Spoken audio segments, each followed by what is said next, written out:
It's Debatable with Mark Gray here on MLBBro.com. Welcome to Debatable, boys and girls, where we debate and deliberate all things Black baseball related, joined by two of the best. The incomparable Chuck Johnson spent more than 3 decades as a sports journalist, notably covering Major League Baseball. Chuck, thanks for taking the time to drop the knowledge on us. What's up? Good to see you, Mark. Everything's pretty good. And also with us today is the former general manager of the DC Grays of the Cal Ripken Collegiate League. He is Antonio Scott, who played his college baseball at Howard University. What's up, man? How you doing? I'm doing good, Mark. Thanks for having me on. You know, the word analytics has become taboo or something that personifies the game of baseball these days. Dusty Baker said, quote, "One thing about the metrics, it doesn't make you better." So is Dusty Baker a dinosaur, or is he onto something there? Chuck? Well, I'm not going to come on here and pretend that I'm an expert on analytics and I fully understand it, because I don't. But that's the point, Mark. I mean, most fans really don't, and they really don't care. What baseball really boils down to is what the player himself can do in between those white lines. And that's where I fall. I covered baseball for 20 years on the highest level as far as Major League Baseball for USA Today. And never once when I sat down to write a story, when I sat down to analyze a player, when I sat down to enjoy and appreciate a game, did I think about trying to dissect every doggone statistic, break it down to the win factor, you know. So those types of things came out as a result of Bill James, I think is who they call the father of sabermetrics, which is a name they coined based off the Society for Baseball Research, sabermetrics. And Bill James is so-called the father of sabermetrics.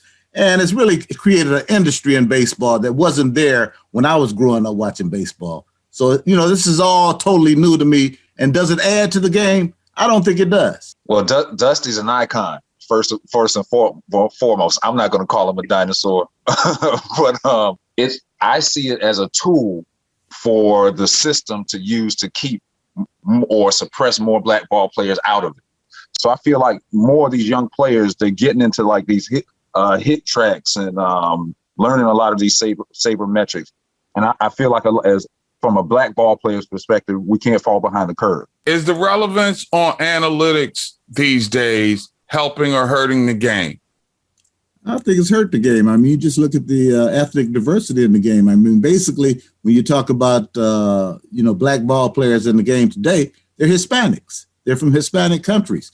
Basically, the black American is still, he's still holding on in the game, but, you know, with the rise of analytics has been the decline of more of African-American players. So that tells me something, that these numbers that they're breaking down and really dissecting and trying to say that this ball player can't do this under this certain circumstance, it's really a way of justifying how to dilute the game and going back to the prior to the era of Jackie Robinson, when we weren't even allowed to be in the game at all. Analytics doesn't make a ball player. I mean, once you start trying to put statistics above the human element and what a player really could do with these, it's not the same. Not feeling those launch angles or those spin rates, are you? Not at all.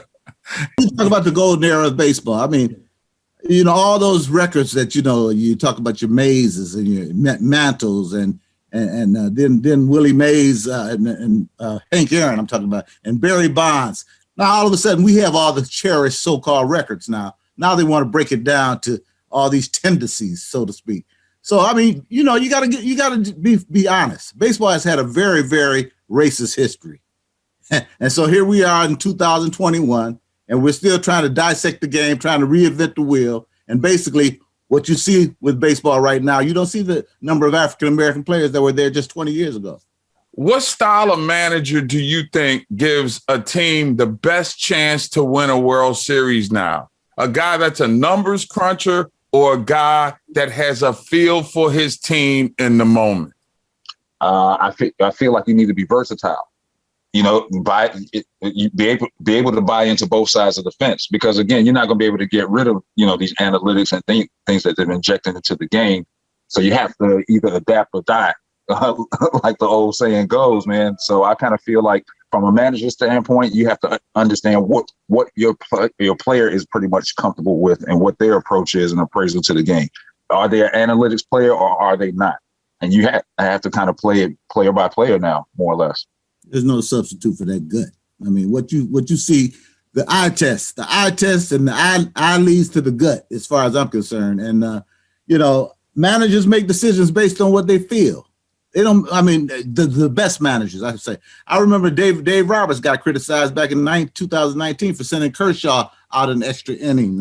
And he got tagged and watched him wound up winning the NLCS. Last year, the same Dave Roberts who was criticized for not following analytics, he wins the World Series, the same manager. So, I mean, definitely, as Antonio said, analytics probably has a place in the game. You have computers these days. You can dissect those numbers down to the infinite degree and analyze here, analyze there. And you can do that because of computers. But when you try to elevate that over the human element, the gut instinct, then that's where you lose me. And that's why I say, the best managers rely on the gut, not necessarily a statistic.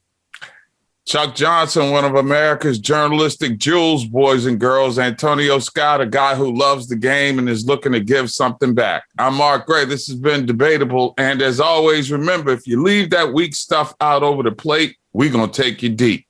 Thanks, fellas. MLBBro.com, covering black and brown major league.